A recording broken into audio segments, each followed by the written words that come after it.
Okay, good afternoon everybody. I recovered from my migraine, so no dark glasses, and it's actually a beautiful day out here. And yeah, I've got the windows open and I can actually stand light. Anyway, I just thought I'd talk about something called Schobert Syndrome, which is very common in ME, and also about other things, other liver problems, and also, as the title is going to suggest, things that the doctors aren't telling you, and these are my experiences, and I've got some papers here just to go through. Okay, I was just talking about Gilbert syndrome. Gilbert syndrome is quite common in the general population. It's around, I mean, you get different figures, but it's around like 2 to 5% of people, of the general population, that do have Gilbert syndrome walking around, and many of them don't have any symptoms. Here I've got, hopefully you can see this, it's Gilbert syndrome, and these going back to the 90s, because when I was first ill, they said that I had some hepatitis, and I've always had liver problems all through my life, even when I was a baby and things like that.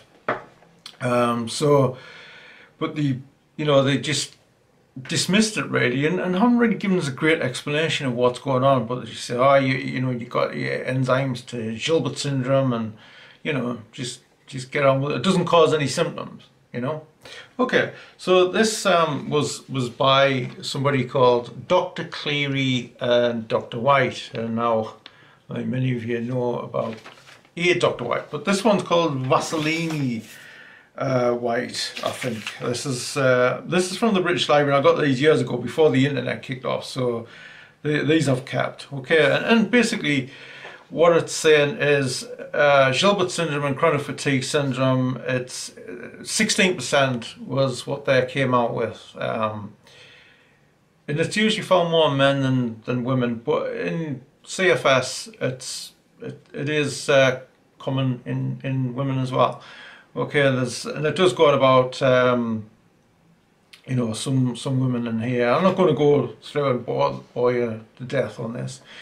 And there was another study where I think it was about 11%. This is Cleary and White, and on this one here I've got Gilbert's chronic fatigue syndrome in men, and like I said, there's it is women affected too. And it goes back about the French doctor who described Gilbert's called Gilbert, and Gilbert et al. I'm just reading from the transcript here from the Lancet, which was from March 27th, 93. Described clinical syndrome associated with hyperbilirubinemia. They describe psychological symptoms that include neurasthenia. Well, we know that ME is not a psychological thing. I think this, off memory, I think Gilbert discovered this about 1908, 1906, somewhere along them lines. And also he described a chronic fatigue syndrome. So even back then, the chap and his teams, see as Gilbert et al., which is others, described that there were, like a chronic fatigue syndrome. So it was something that chronic being something that goes on for a long time. And then the other thing was that they also found in people with Schobert that they described bleeding disorders, prurinitis, urticaria and anemia, which imply that not all the patients had a simple unconjugated hyperbilirubinemia and suggest other hepatic pathologies. And then it goes into Dr. Falk, that's, just show you that. I don't know if you can see that, but that's what it says. And his team, described again, heightened, more people than the general population have Gilbert syndrome in what we like to call ME. The doctors like to call it CFS, but And at the bottom of this, it says, we reject the modern view that Gilbert syndrome is symptomless, because a lot of people say, the doctors will say, oh, it doesn't cause any problems, you know. I mean, this is what I get. It doesn't cause any problems at all. I'm actually going to put in I did a survey or a poll on Dozy Days, you know, our MA website, and I'll show you that. And because that's interesting, it was I'm not on Facebook or social media now, but I did a Facebook thing where they came on the website for people who are just Gilbert syndrome, and that's an interesting thing. Anyway, back to this. We reject the modern view. Schobert syndrome is symptomless and think it's a predisposing or perpetuating factor for chronic fatigue syndrome. Okay, so that's an interesting thing. Another illness such as an infection may precipitate a chronic fatigue syndrome in these predisposed men, which it just went on men in that time, but I do know that women do suffer as well. What Gilbert syndrome is, it's a bilirubin problem, but it's usually when your mum and dad have a gene. So for example, if your mother has a gene, she doesn't necessarily have the disorder. If your dad has the gene, he doesn't either. Not necessarily. It can run families, but say for example, my parents, each of them would have had a gene and it's passed down to me. Okay, that's how they say it works. Of course, science is moving on. Another thing is, I'd like to just bring you to your attention, liver functional tests again. These are mine. They're from March 15th, January 16th, and February 15th. So February 15th. And it's to do with, let's have a look. I mean, I'm quite worried about something that came up in a liver test, apart from the Gilbert syndrome, another enzyme. And they keep saying, oh, you know, you've got like a hepatitis enzyme and things like this. Anyway, it's something called serum alanine aminotransferase levels. Okay, so the levels is between 0 and 40, which is normal, and I have 70. Okay. So anyway, they wanted me to have, this is February 15, they wanted me to have these tests. And it came back, the next test at 69, okay? 69, so, oh, you're alright, you know, we're not worried about you at all, okay? And then going back, there's another one at 60, so they're well above 40. I don't know what that means, and neither do they, because I know they've had a meeting about it, because the nurse told us, the doctors, and they just said, oh, it's probably something to do with Gilbert syndrome. But the Gilbert syndrome is something different. It's this is if you go over 21, that's a Gilbert syndrome factor or enzyme. I'm 23 on there, which means that I don't have jaundice at that time, but I do sometimes get it.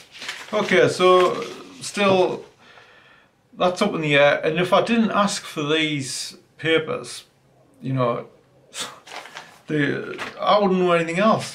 You know, anyway, well, I was there. An interesting, I've got so much papers here.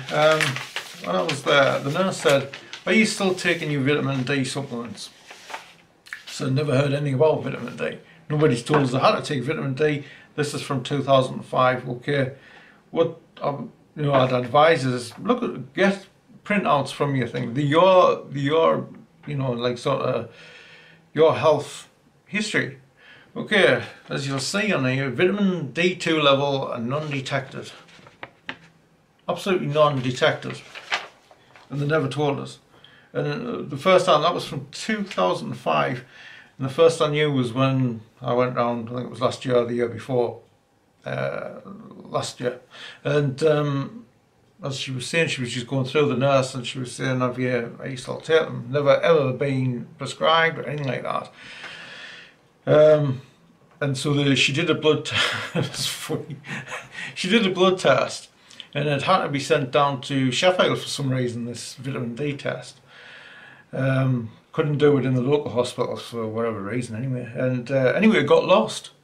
I mean, like, so it got lost and I'd waited Right. I said, well, I waited 12 years. I mean, it's not going to make much difference. But I was taking supplements anyway of like all vitamins, so I eat pretty healthy. But whatever went wrong there, I'm not sure. And so when I came back, they said, "Oh, you've got to do it again, Nigel. You know, you've because we've lost it, or they've lost it, or something happened in the tech department." Anyway, cut a long story short, everything was fine. So vitamin D levels are okay, but I'm just saying that if sometimes you get printouts of your stuff because you don't know what they're saying, you know. But anyway, I hope people are interested in that, because there's a lot of people who are walking around with GS, Schobert Syndrome, haven't got a clue they got it, because the doctors keep spinning this thing about that it doesn't cause any symptoms. It does cause symptoms, and you'll see by the poll. Okay, cheers. So this is the website for the poll, and this was from Facebook. I got them to have a look at this thing. So does your Gilbert syndrome cause symptoms? And that's just yes or no in the results. And the results for this was 98.1% said yes. And I think there was 54 people who took part in this. Just trying to see. I did this a year ago, or maybe it's more. So I'm trying to work out what I did. Yeah, 53 out of 54 said they had symptoms, so equal to 98.1%. And these are the most common. And I know this probably, I'll put the link in the description. And I know this sounds really weird, but I can't even remember how that does, because fatigue is the most common, which is 22%. And I think what it is that there was a multi-checklist, so it wasn't just what's your main symptom. It was a multi-thing. This is why you're getting some strange percentages, and my brain's all fuddled up, so I can't even work out what exactly I did at the time. Anyway, fatigue was the 22%. Interestingly, in ME, thyroid problems are quite common, but there's only 3% of people here said that was an issue. Nausea 12%, and interestingly, a lot of people who don't have liver problems think people like myself will always be jaundiced, and that's that. I mean, I do get it, and I've had it where I look like a tango man, but it's not all the time. It's quite rare, really, for me. And other things, the second most common one was cognitive issues, brain fog, memory and concentration problems, and sleep disturbances. And I also put other, but there was only 6% of people who felt that was an issue. And it's funny, because I've got a friend who has Gilbert syndrome, but he doesn't have ME. I don't think he has, but he gets depressed. Whether depression is caused by environmental issues or whatever's going on in his life, I'm not sure. But he always complains about the brain fog. When he has attacks with GS, he has this, he probably has it all the time, but he has these attacks where he looks very, very yellow. And when he's in that attack, if you like, he's also a foggy brain. He can't think properly and that. So that's without ME, and then when you got it on top. So it's an interesting topic, I think, and yeah, just see what you think. So again, thanks for watching.